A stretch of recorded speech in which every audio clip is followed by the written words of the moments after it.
రాష్ట్ర వ్యాప్తంగా సంచలనం రేపిన భూదాన్ భూముల వ్యవహారం ఎట్టకేలకు కొలిక్కి వచ్చింది.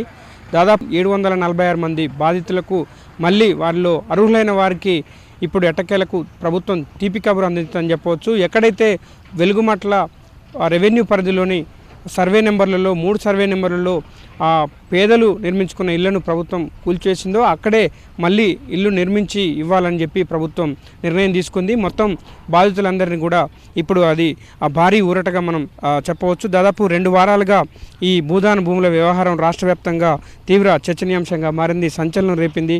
బాధితుల ఆందోళనలు మిన్నంటాయి. అదేవిధంగా రాజకీయంగా తీవ్ర దుమారం ఈ అంశంపై నెలకొంది. ఈ నేపథ్యంలో ప్రభుత్వం దిద్దుబాటు చర్యలు తీసుకుంది. అదేవిధంగా బాధితులకు న్యాయం చేయాలన్న ఒక సంకల్పంతో ప్రభుత్వం పగడ్బందీ కార్యాచరణకు శ్రీకారం చుట్టింది.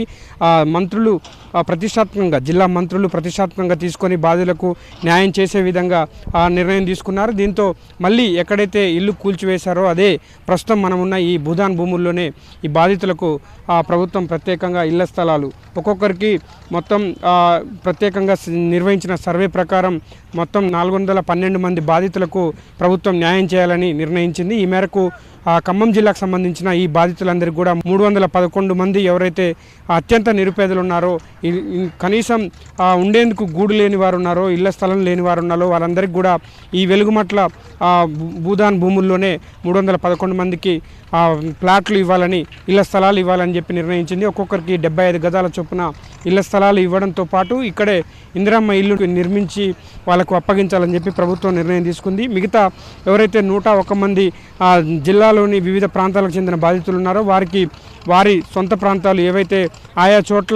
ఆయా ప్రాంతాల్లోనే ఇళ్ల స్థలాలు ఇవ్వాలని చెప్పి నిర్ణయం తీసుకుంది. దీంతో ఇందిరమ్మ ఇల్లు మంజూరు చేయాలని నిర్ణయం తీసుకుంది.